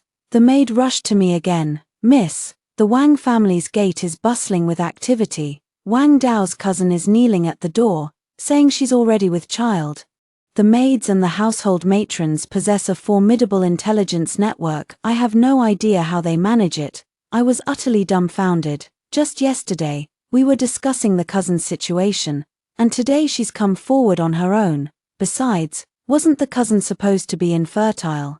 How could she possibly be with child? I narrowed my eyes and began to curse my Juchen inwardly. It must have been his doing. Absolutely. In my past life, despite my Juchen being demoted time and again, the person who caused his demotion would inevitably end up demoted even more severely. My Juchen was noble and upright, but that didn't necessarily mean he was straightforward. No, he wasn't straightforward. Rather, he was full of wicked ideas. Whoever messes with him, he messes back. A gentleman's revenge is never too late, even if it takes 10 years. No one knows where he dug up this cousin, and he even managed to persuade her to stir up trouble for Wang Dao.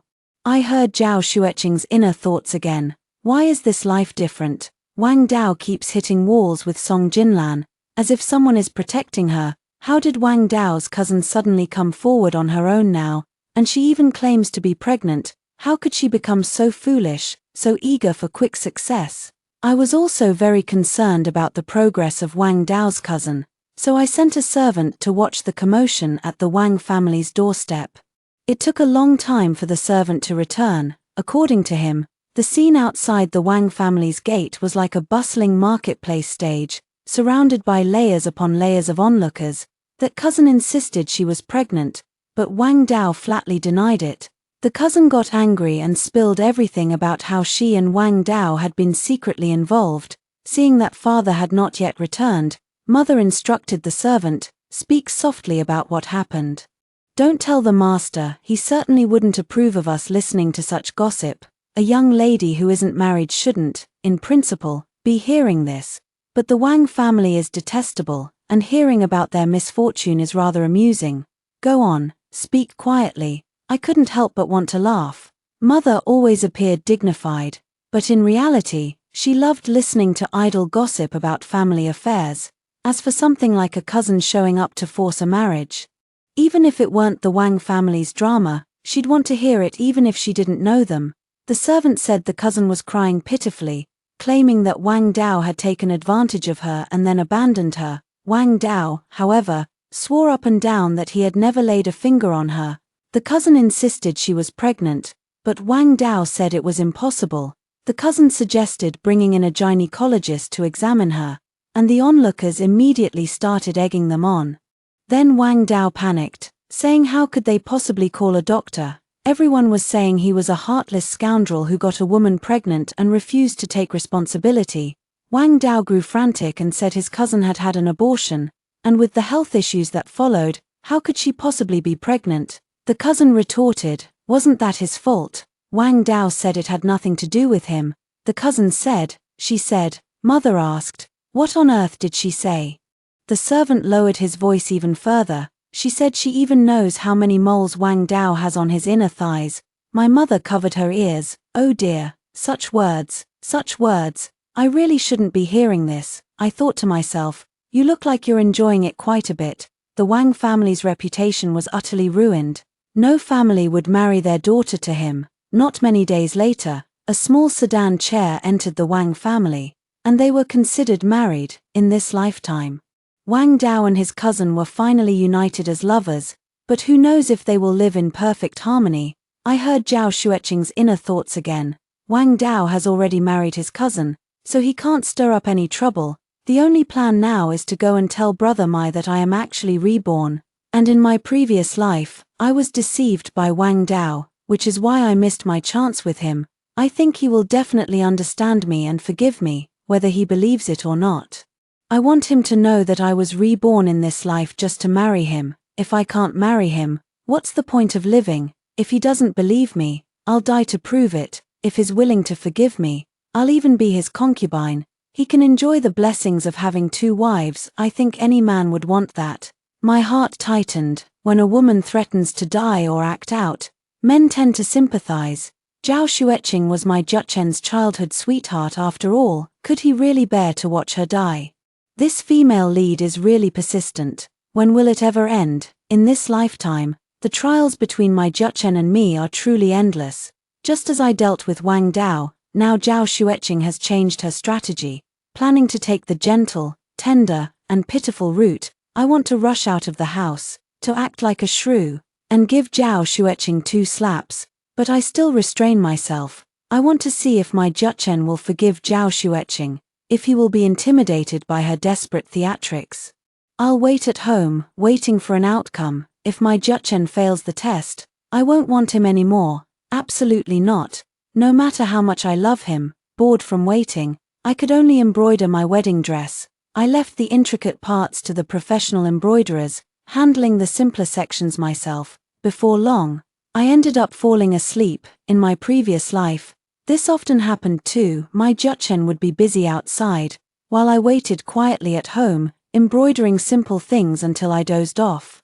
When he returned, he would carry me to bed. In the dream, I saw Zhao Xueqing, tears streaming down her face, asking my Juchen, aren't you moved? I came back to life for you. My Juchen looked amused. Why should I be moved by that? You refused to reincarnate on the Naihe Bridge because your previous life was miserable.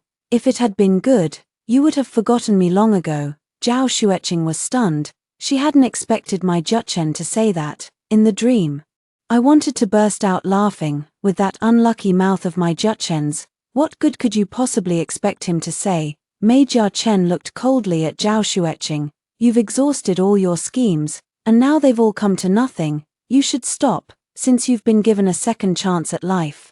It's not easy to come by. Why not reflect on yourself and make the most of the days ahead? Zhao Xueqing bit her lip, nearly drawing blood. But if you don't want me, how can I make the most of my days? Maid Chen sneered. Relying entirely on others to make your life better, how laughable. Zhao Xueqing grew agitated. But in our past life, Song Jinlan only had a good life because she married you. Maid Chen shook his head. No, it's because I married her that I have a good life. If I had married you, there would have been constant chaos. Zhao Xueqing was heartbroken. How can you say that about me? Maid Chen asked her. Why did you marry Wang Dao in your past life? Don't you know the reason yourself? Zhao Xueqing said anxiously. It was because he sweet-talked me. He said there were high officials who admired him, and if he took the Imperial examination, he would surely achieve top honors. He also called me a bookworm, rigid and inflexible, certain to fail. Wang Dao said that to stand out these days, one must excel in social interactions, while I was just a blockhead buried in books. If you followed me, you were destined never to become an official's wife. He even said that, after all, I wasn't my uncle's biological son, so I wouldn't inherit much of the family fortune, and besides, my uncle was just a merchant. While the Wang family had been a scholarly household for generations, Zhao Xueqing stood there, frozen stiff. My Juchen smiled and said, Are you wondering how I know all this? In our past life, after Wang Dao married you, he told me this himself. My heart tightened. In my dream, I wanted to embrace my Juchen. I never imagined that in our past life, things had been like this. How heartbroken and desperate must my Juchen have felt upon hearing Wang Dao say such things, abandoned by the one she loved, simply because he did not care for social climbing. How pitiful Zhao Xueqing, who had been by my Juchen's side for so long, yet never realized what a rare gentleman he was. Did Wang Dao amount to anything in her previous life? I don't remember, but he certainly wasn't the one who made the Imperial examination list next year. In her past life, Zhao Xueqing not only married a scoundrel but also failed to realize her dream of becoming an official's wife. So, on the Naihe Bridge, she could only watch as I, the official's wife, enjoyed all the glory.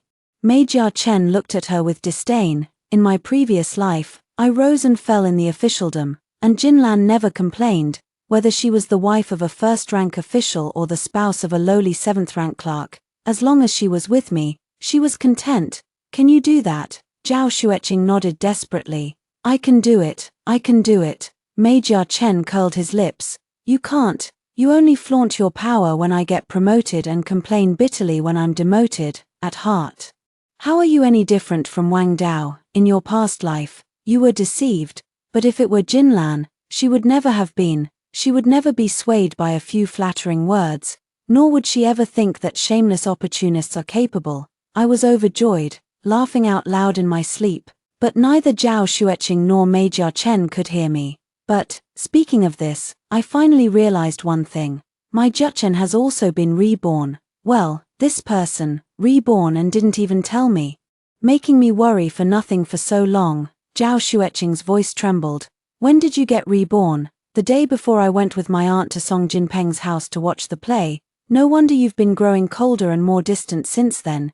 You knew everything. Yet, I got angry too. Yes, you, my Lang, came back without a word, leaving me alone to feel both shy and probing, and I had to rack my brains trying to figure out how to win you back. Zhao Xueqing trembled as she asked. So you're going to propose, and in such a grand way. You never made such a fuss in your past life, and now you even plan to go in person. My Juchen smiled. That's right, in my past life, I was disheartened and thought it didn't matter who I spent my life with. Little did I know I'd stumble upon a treasure. Heaven sent me a Song Jinlan. This lifetime, of course, I'm going to spoil her even more. Zhao Xueqing shed tears. You watched me make mistake after mistake without even a word of warning, my Juchen said coldly. Why should I warn you? I only needed to protect Jinlan, so I caught that old Taoist priest. Your family sells timber. Any nearby Taoist temple undergoing renovations would be easy to track down. You simply agreed to charge less for the wood. Zhao Xueqing was filled with despair. You let me fall, all to protect that woman. She is not just that woman, she is my one and only Jinlan. Zhao Xueqing asked persistently, could it be that Wang Dao's cousin was also incited by you to insist on marrying him? Of course, Wang Dao thought he had hidden her well, but in fact, following the Wang family's steward led me straight to her. I told her that Wang Dao never intended to make her his official wife. A man like him, once he gains power, would only want to marry a woman of noble birth and would never let a shabby cousin become his principal wife, even if one died. He would simply marry another. As soon as she heard this, she panicked and rushed to force the marriage, fearing Wang Dao would abandon her. Zhao Xueqing burst into laughter, her voice sharp and bitter. I never imagined that in my past life, I was defeated by such a fool. My Juchen shook his head. You were defeated by yourself all along. At the end of the dream, Zhao Xueqing covered her face and fled. Watching her retreating figure, I felt nothing but immense satisfaction. When I woke up, I felt refreshed and invigorated, and even embroidering my wedding dress felt much lighter on my fingers. The maid came running again. Miss, that Zhao Xueqing who slandered the young master with Wang Dao, she hanged herself. My fingers paused, pricked by the needle. At that moment, I heard Zhao Xueqing's inner thoughts again. The king of hell is truly unfair. It's one thing for me to be reborn, but why did he have to let my Juchen be reborn too? I want to die once more. So the king of hell can arrange for me to be reborn again, but without my Juchen being reborn. That way, he won't remember what I've done. I was so angry that my chest ached. Zhao Xueqing had truly gone mad, but deep down, I was also afraid. What if she cried and made a scene at the Naihe Bridge again? And the king of hell granted her request once more, allowing her to be reborn while denying me and my Juchen the same chance. Wouldn't that let her succeed? In my panic, I suddenly stood up, only to feel a wave of dizziness wash over me before I fainted. After losing consciousness, my 3 souls and 6 spirits unknowingly drifted down to the underworld, where I saw Zhao Xueqing crying and shouting in the hall of the king of hell. It's not fair. It's not fair. Why did they get to be reborn when I was? How can I possibly compete with them? They were husband and wife for a lifetime, naturally closer than I could ever be. My Juchen has even forgotten how much he loved me. I couldn't hold back my anger. I stepped forward and kicked her, sending her sprawling to the ground. In both my past and present lives, I had never been so rough. Not fair. What you're saying is what's truly unfair. Why should you get to be reborn just because you want to start over just because you wish it? Was my Juchen and my previous life all smooth sailing? Was it only him who was devoted to me while I just reaped the benefits? We supported each other, moved forward hand in hand, weathered every storm together. At the hardest times, he wrote his will, and I prepared the white silk. He went to the court to plead with his life on the line. Could you do that? Zhao Xueqing climbed up from the ground. You make it sound so noble. In your past life, you were just thinking, if I don't marry my Juchen, who else would I marry? And settled for a life of compromise. That's why you got on the bridal sedan. If you had experienced other men showering you with attention, being considerate in every way, catering to your preferences, could you really claim your love would be as strong as gold? I declared with righteous indignation. Even if a man 10 times more handsome than my Juchen were placed before me, and he were willing to die for me, I still wouldn't be moved. Zhao Xueqing shouted at the king of hell. I don't believe it, unless I see with my own eyes that she, Song Jinlan, can also resist temptation. I'll give up and go reincarnate. The king of hell smiled and said, as you wish. What as we wish? Clearly, it was as she, Zhao Xueqing, wished. The king of hell is truly unfair.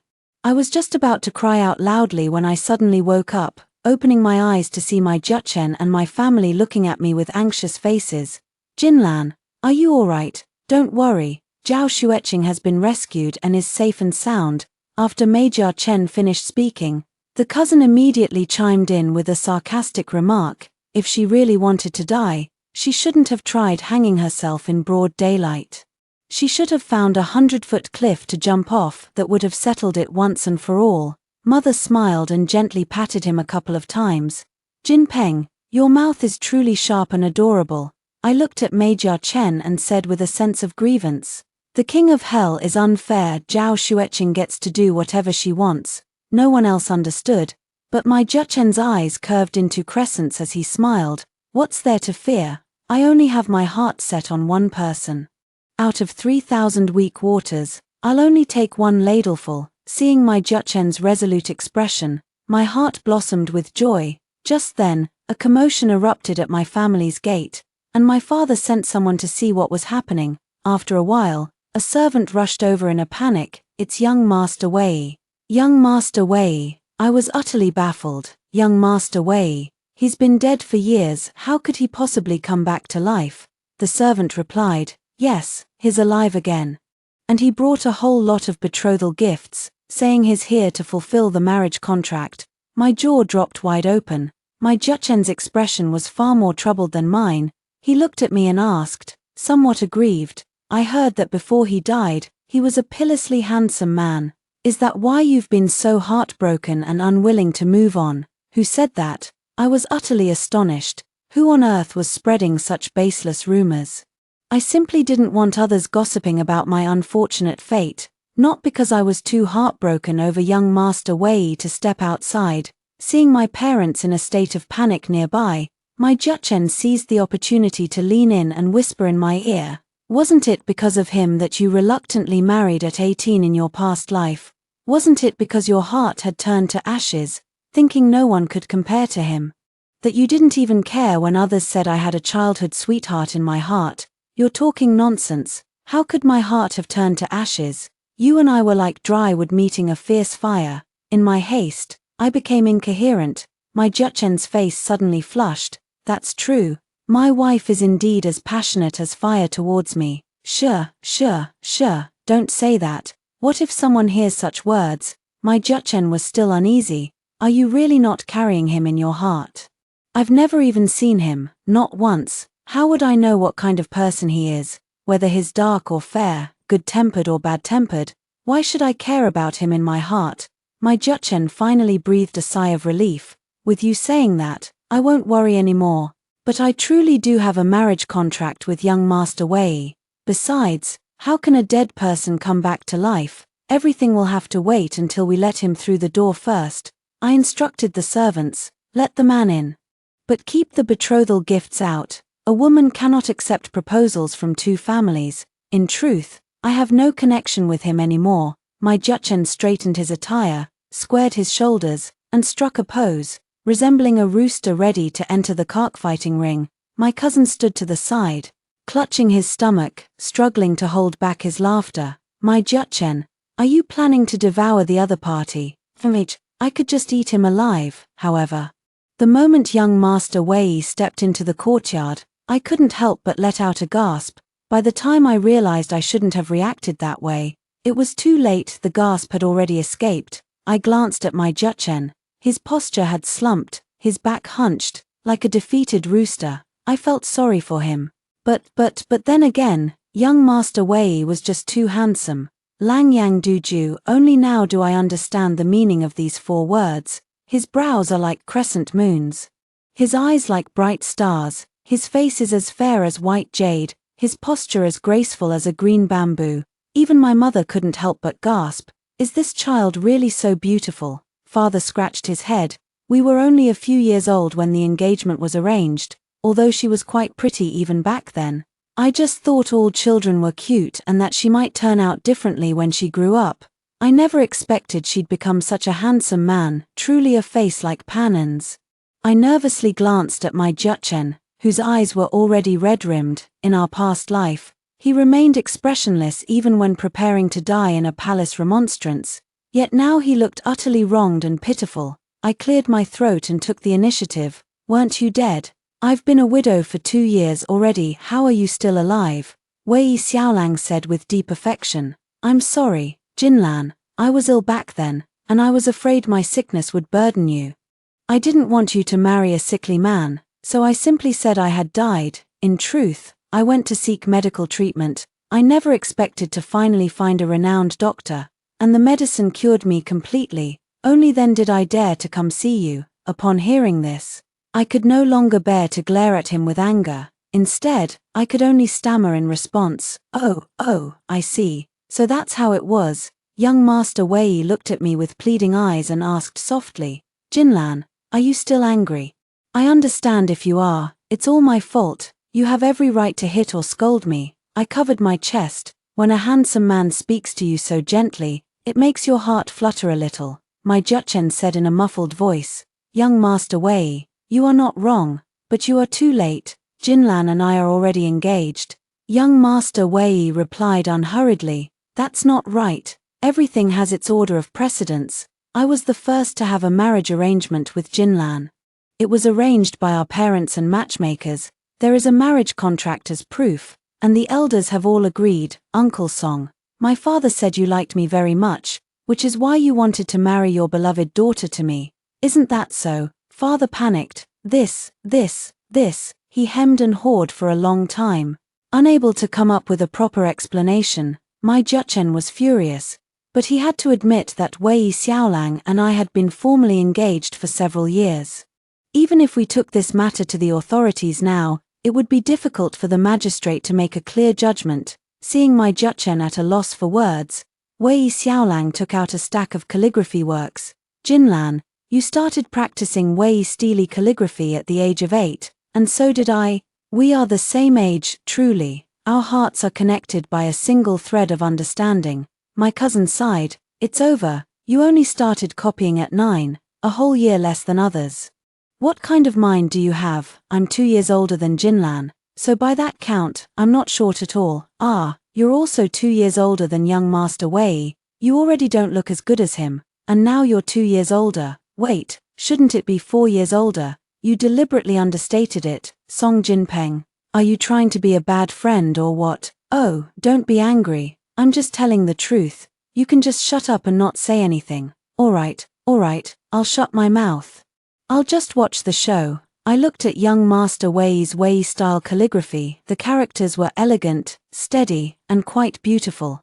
I never expected that he wasn't just a handsome man but also had some talent. Jinlan, and what's more, while I was ill, I composed verses longing for you. Look, I've written them all down, hoping to one day bring them to you myself to read. I took the paper, which seemed to bear traces of tears. Written upon it were the lines, flowers wither and bloom.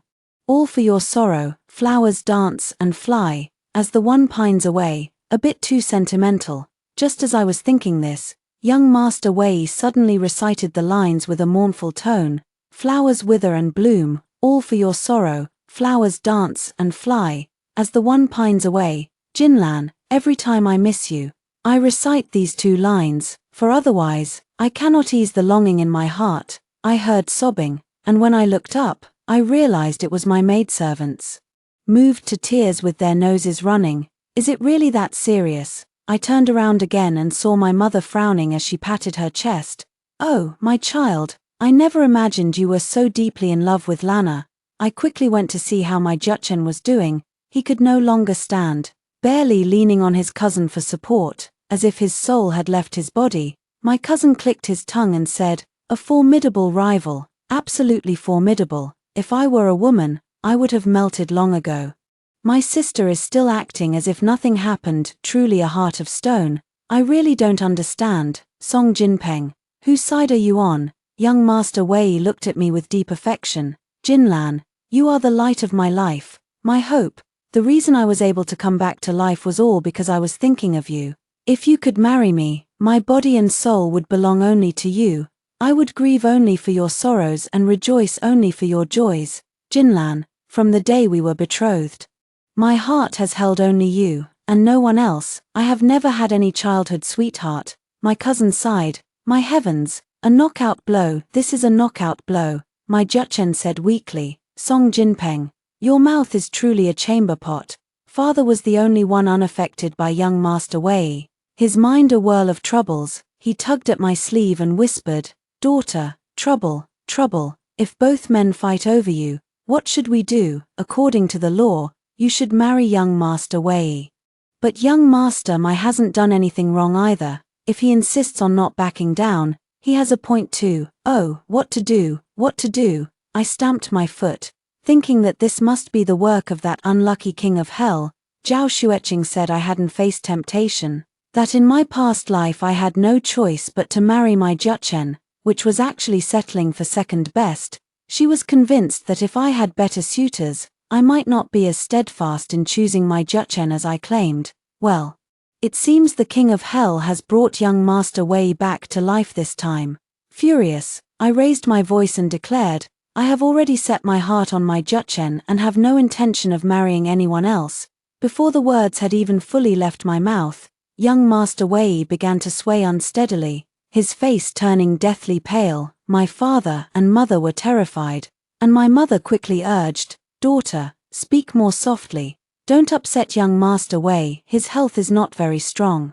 I was instantly choked up, with more words I wanted to say, but I swallowed them down hard. Young Master Wei's servant rushed forward to support him, loudly accusing me, "Miss Song, my young master's health hasn't fully recovered yet," and he rushed back from thousands of miles away in a hurry. He was afraid you'd be taken by someone else, traveling day and night without rest, and now you've really changed your heart. How can you treat my young master like this? I was dumbfounded. How had I become the heartless woman? To be honest, if word got out, it would actually make some sense. No way, how did it suddenly come to this? Have I become a female scumbag? Young Master Wei kept waving his hands desperately. It's not Jinlan's fault, it's not Jinlan's fault. It's all my fault, all my fault. I was wrong, it's my poor health. It's me who needs to go for treatment, otherwise, we would already be married. Jinlan, if we were together, would we definitely not be happy? I won't take concubines. You're the only one in my heart. The Wei family is a well-known and prestigious clan. Whatever you want, I can give it to you, even my heart if you wish. With a thud, I was startled. Turning to look, it turned out my maid had fainted from crying. Oh my goodness, does Wei Xiaolang really have such a devastating charm? I quietly glanced around and noticed that even the 50-something-year-old cook in the kitchen had come out to watch the commotion. She was also staring at Wei Xiaolang while clutching her chest, looking both heartbroken and utterly enchanted. This is bad, if I reject Wei Xiaolang too harshly. All the young women in the city will write my name on little dolls tomorrow and stab me with needles. I started stammering too, but I already promised my Juchen. My Juchen struggled to straighten his back, a faint trace of color returning to his face. Seeing him in such a pitiful state, I steeled myself and spoke up. Young Master Wei, I think. Before I could finish, young Master Wei actually knelt down. Jinlan, please don't reject me right away. Give me a chance, won't you? I won't report you to the authorities, and I won't force you. I only beg for you to give me a chance to compete with Master Mai. I want you to know that I love you deeply too, no less than any other man. Won't you even give me such an opportunity? What's the point of living if you won't? His tears fell in a steady stream. I was so frightened by this spectacle that I stumbled back several steps.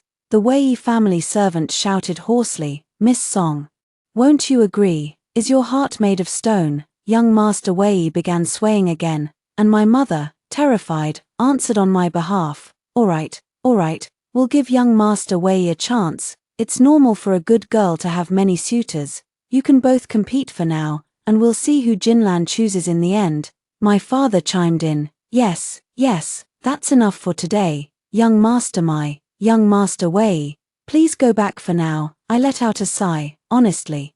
The one who should have fainted ought to be me. There's no way to silence others' mouths. By tomorrow, my reputation will be the talk of the whole city.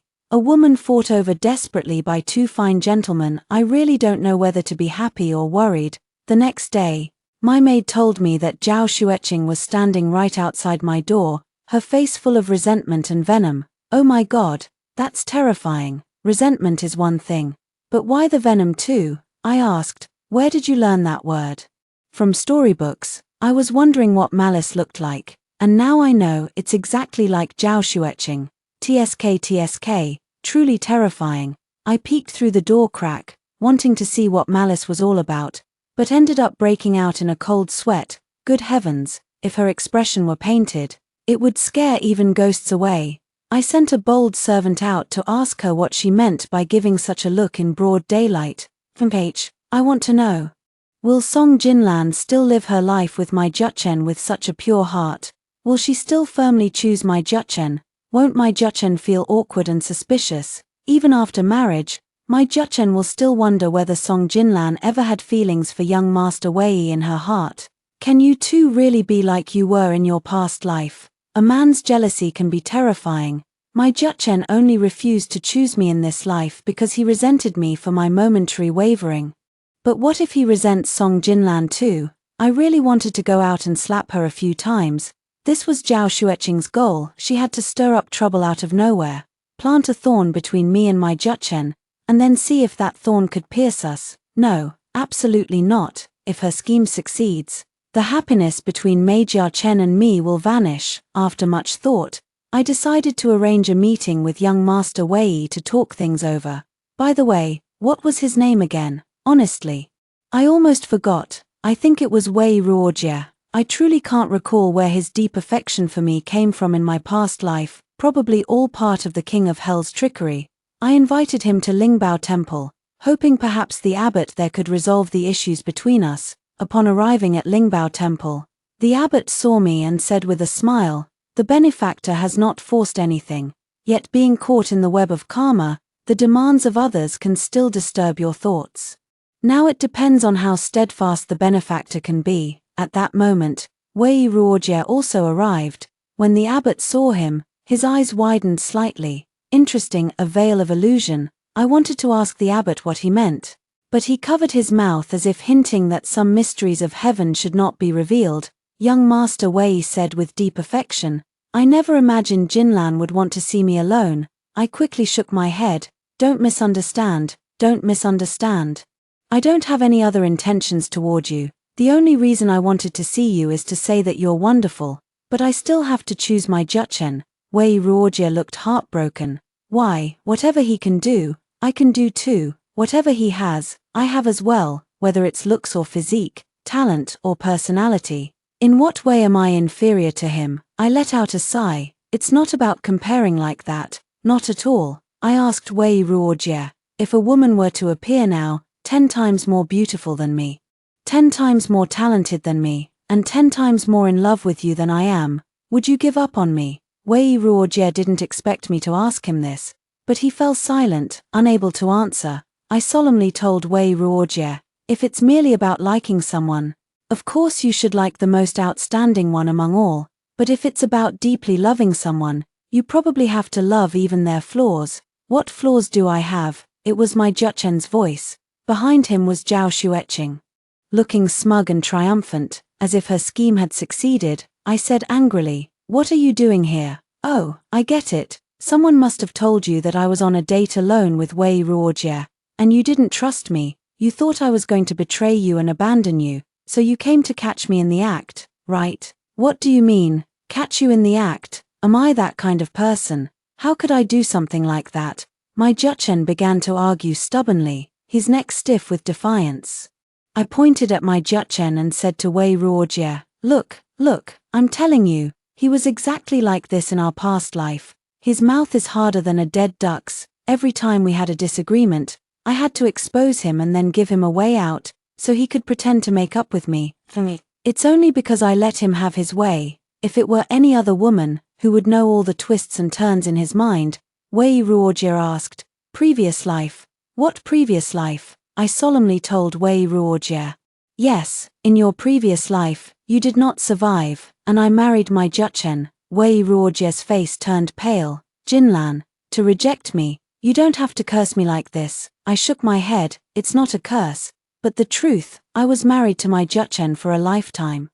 I know all his flaws, his shortcomings, the ways he falls short of you, and the ways he falls short of other men, yet I still love him. Where is there a perfect person? As time passes, the good qualities gradually fade, and even the most beautiful person has flaws, but it doesn't matter, I still love him."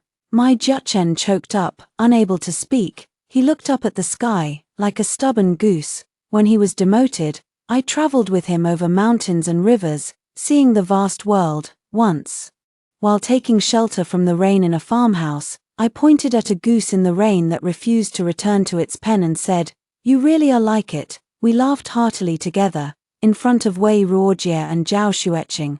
I said to my Juchen, "How awful you are, you came back after being reborn and didn't tell me. Just watched me scheme to win you over. You must have been secretly delighted, pretending nothing was wrong. The flaws from your past life haven't changed a bit in this one, it's only because I indulge you." Meijarkan still didn't speak, continuing to act like a stubborn goose, but his ears turned pink. Zhao Xueqing's face turned green again. Oh dear, her name really fits ever since I met her. Her face has either been pale as snow or ashen grey, Wei Ruojie asked. "So, no matter what, you won't choose me, right?" I nodded. "No, maybe you would treat me better. Maybe marrying you would bring me more glory and wealth, but I love Meijarkan, and he loves me. One lifetime of love isn't enough for us, we want a second." Major Chen walked over and took my hand. He finally relaxed, not as tense as before. I chuckled to myself, he really had no confidence in himself. Major Chen spoke up, "I'm not here to catch you in the act, I just came to seek a clear answer. If I truly can't compare to him, I'll set you free as long as you're happy." My nose tingled with a sour feeling. When I first returned to life, I had thought the same way. Perhaps truly loving someone means that the first thing you think of is their happiness. Wei Ruojie suddenly laughed. It seems I died just in time and lived quite unnecessarily. My apologies, you too. Life is like an illusion, destined to return to emptiness. Since your hearts and words are one, breaking this illusion is simple. But what about you, Miss Zhao? Are you still unwilling to emerge from this demonic barrier? With that, Wei Ruojie before our eyes vanished. Meijarkan and I were utterly astonished. "What on earth is going on?" we exclaimed in unison. The abbot smiled and said, "It was just an illusion, everything is over now." Upon returning home, my mother asked, "What auspicious fortune did you and Mai Lang seek at Lingbao Temple today?" Did I arrange to go to Lingbao Temple with my Juchen? Yes. Wasn't he the one who invited you to go together? He wanted to ask the abbot which day would be auspicious for a wedding. I laughed in disbelief. "Do you remember who came yesterday?" "Yesterday, wasn't it my Juchen who came? Who else? That young man is quite attentive." I went out and asked around. But no one remembered Wei Ruojie, not even the fainting maid. Ha ha ha, it really was just a smokescreen. My Juchen and I are getting married, for some reason. Being husband and wife again in this life makes me even more excited. This time, I am a happy and bashful bride-to-be, filled with much more sweetness and shyness than in my previous life. Though I don't know why, since we're all old acquaintances, what am I feeling shy about? It's hard to explain, unclear and ambiguous. I heard Zhao Xueqing's inner voice again. "Not enough, it's still not enough, I'm not convinced, still not convinced. We only tested Song Jinlan, not my Juchen, this time. I'll die once more and beg the King of Hell to give my Juchen a huge temptation. I want a woman 10 times more beautiful and 10 times gentler than Song Jinlan to fall in love with my Juchen. I don't believe he can resist. There isn't a man in this world who doesn't stray. Oh my, she really knows how to stir things up. But I'm not afraid. Fine, test me all you want. If my Juchen fails to withstand it in this lifetime, then I'll simply let him go, that's all. Although I will surely be sad, and my heart will ache deeply, I won't lose myself because of it. Moreover, I trust my Juchen.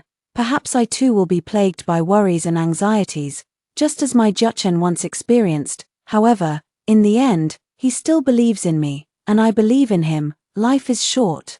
When you love someone, you must cherish the time you have together. Even a lifetime of love feels insufficient. Where would we find the time to dwell on other matters? I didn't tell my Juchen that Zhao Xueqing had once again pleaded desperately with the King of Hell, and that this time, it was a test for him. No, I am open and joyful, embracing my new role as a bride. In the end, I hope Miss Zhao dies and is reborn a few more times. Perhaps the bond between my Juchen and me will grow deeper because of it. How interesting that would be. Haha. After hearing the story above, what are your thoughts? Feel free to share your opinions in the comments section. Looking forward to hearing from you. If you liked this story, don't forget to like it, share it, and subscribe to my channel. See you next time.